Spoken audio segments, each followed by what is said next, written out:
Kan kita tinggal di bumi, gravitasi pasti ke bawah. Nyirem badan nggak mungkin meleset ke muka. Kecuali Pak Novel Baswedan. Komika Bintang Emon menjadi perbincangan hangat di sejumlah platform media sosial. Saya niatnya nyirem badan, cuma gegara dia jalannya bertingkah. Ia mengkritik tuntutan 1 tahun penjara untuk 2 pelaku.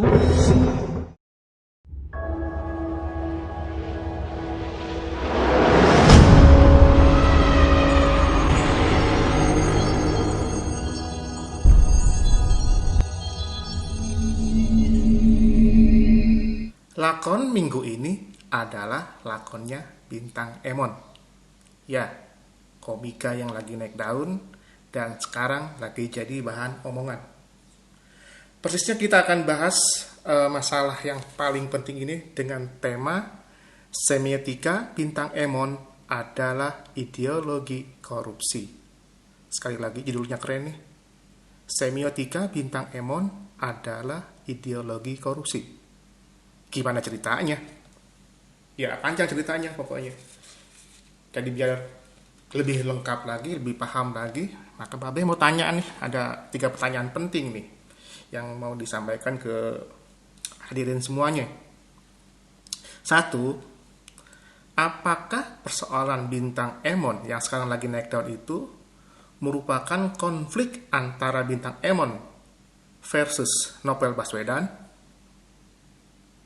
2, apakah persoalan yang sedang ramai menimpa Bintang Emon merupakan konflik Bintang Emon versus hatersnya Novel Baswedan?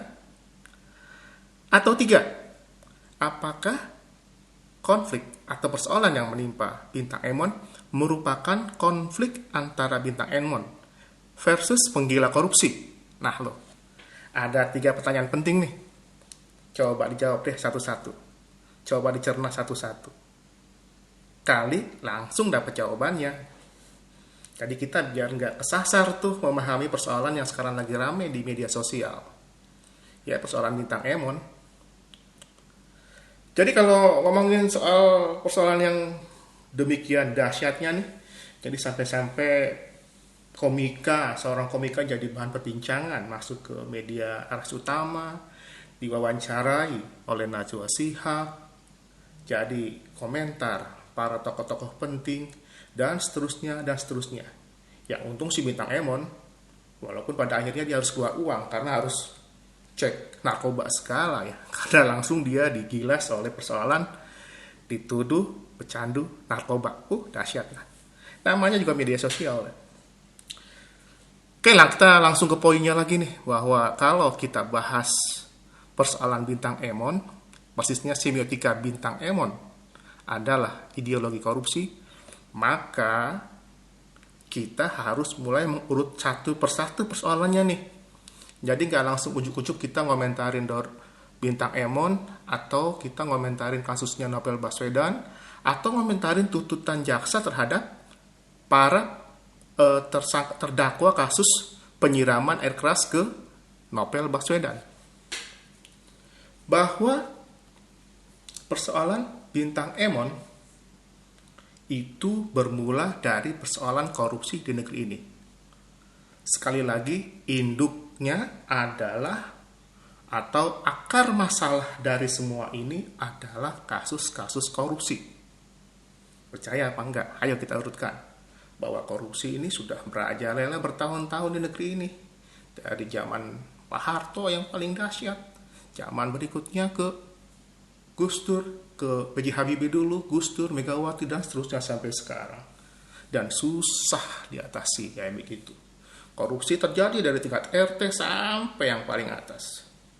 Pada akhirnya pemerintah bertekad atas nama reformasi, bagaimana menuntaskan persoalan korupsi, bagaimana memberantas korupsi sampai ke akar-akarnya. Itu niatnya tuh. Maka dengan semangat untuk memberantas korupsi, dibentuklah KPK. Maka KPK alias Komisi Pemeriksaan Korupsi sebenarnya sudah dihadapkan kepada barisan koruptor. Singkatnya adalah ketika kasus korupsi dimunculkan, dibicarakan maksudnya, maka yang menjadi persoalan adalah KPK berhadapan dengan barisan koruptor. Itu di bagian nomor 2-nya. Nah, pada waktu selanjutnya, dekade selanjutnya, kita pun dikenalkan juga persoalan lain, bahwa sebagai seorang penyidik senior KPK, Novel Baswedan juga harus berhadapan dengan koruptor tentu saja. Jadi di baris ketiga adalah Novel Baswedan berhadapan dengan koruptor. Sekali lagi begitu. Nah, pada akhirnya persoalan Novel Baswedan sebagai penyidik senior KPK yang berhadapan dengan musuh yang tidak nyata, tidak jelas siapa gitu ya. Saya nggak mau bilang terus terang atau mau bilang lebih gamblang, nanti bahaya juga ini. Pokoknya kita sebut aja koruptor. Akhirnya terjadilah kasus penyiraman air keras terhadap penyidik senior KPK Novel Baswedan usai dia menjalankan sholat subuh. Nah, ini dia yang jadi rame nih, karena ya pas orang sholat subuh, pas waktu subuh, ada pelaku yang atau terdakwa mengaku tidak sengaja menyiram air keras ke badannya tapi kena matanya, dan seterusnya lah kayak gitu. Dan akhirnya ini menjadi polemik yang cukup dahsyat. Saya tidak akan bahas itu lebih panjang karena ini sudah dibahas di mana-mana. Intinya terjadi kasus penyiraman terhadap Novel Baswedan. Ini ramai pada akhirnya karena Novel harus menjalani pengobatan dan sampai cacat secara permanen di matanya. Pada tahap berikutnya memang kita juga dihadapkan pada tersangka, entah dari mana pokoknya ada tersangka lah. Setelah itu ada sidang terhadap pelaku kasus penyiraman air keras terhadap penyidik senior Novel Baswedan.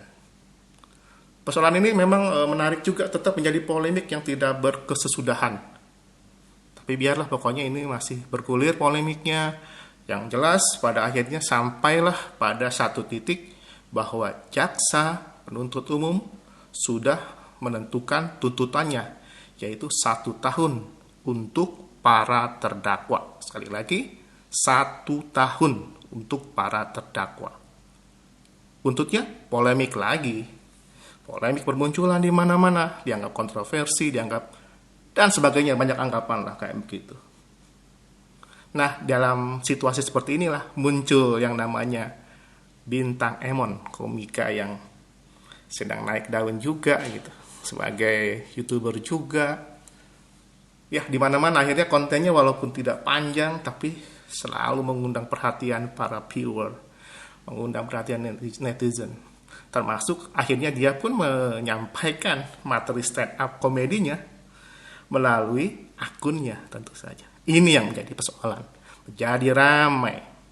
Dianggapnya dia menyampaikan kritik terhadap sebuah situasi yang kontroversial seperti itu. Maka intinya muncul Bintang Emon dan sidang kasus penyiraman terhadap terdakwa kasus penyiraman terhadap Novel Baswedan. Ini yang menjadi perbincangan sekarang. Nah, dari sini pada akhirnya memunculkan lagi bahwa kontroversi atau polemik soal Bintang Emon plus kritiknya terhadap, atau bukan kritik ya, lebih tepatnya adalah sebuah materi kreatif karena dia merupakan komika dan merupakan YouTuber soal tuntutan jaksa terhadap terdakwa kasus penyiraman Novel Baswedan.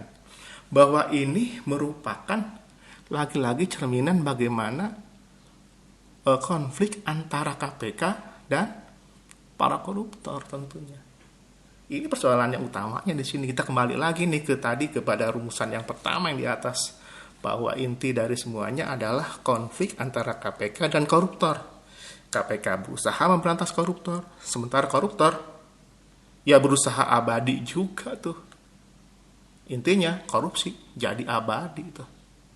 Nah, ini mitos yang sudah diolah, sudah dibangun sedemikian lama bertahun-tahun, sehingga ia bukan lagi menjadi mitos, tapi sedang berusaha menjadi ajak, menjadi lebih mantap, menjadi sebuah ideologi korupsi. Wah, dahsyat banget. Ini yang memang dikhawatirkan. Mudah-mudahan nggak jadi ideologi ya.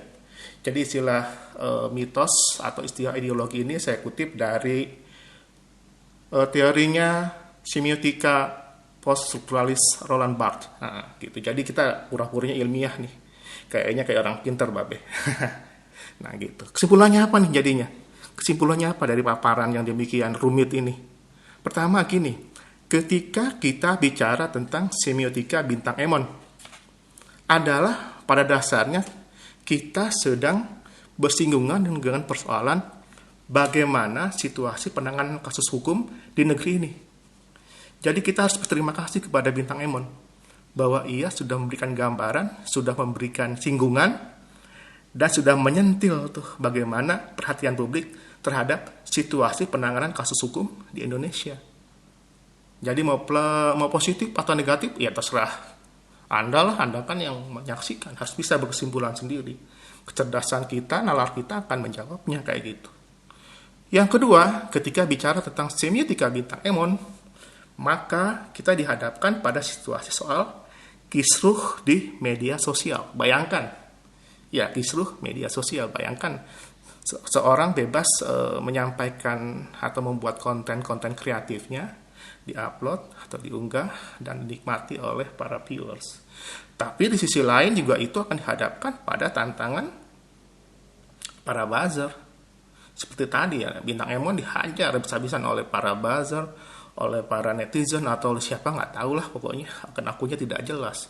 Sampai pada akhirnya bintang Emon dituduh pecandu narkoba. Bahkan terpancing juga bintang Emon ikut periksa tes urin juga lah tuh untuk membuktikan bahwa dia bersih dari narkoba. Itu lepaslah, itu namanya persoalan di media sosial. Memang sangat kisruh, sangat keruh dan selalu bergejolak kayak gitu. Dan yang ketiga nih, bahwa semiotika bintang Emon, kita dihadapkan pada situasi sosial negeri ini nih.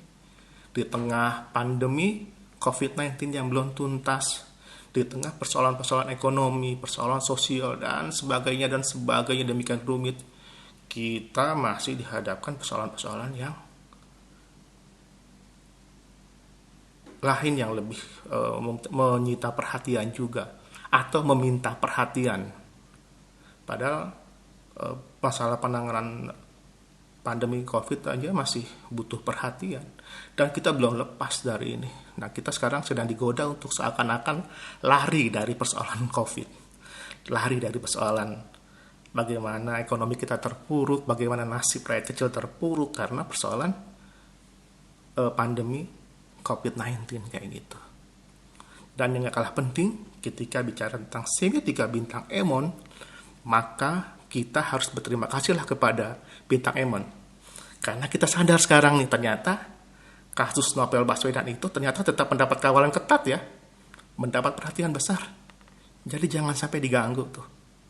Jadi bersyukur juga tuh pada akhirnya kita sadar, oh ternyata kasus ini memang selalu menjadi perhatian nih.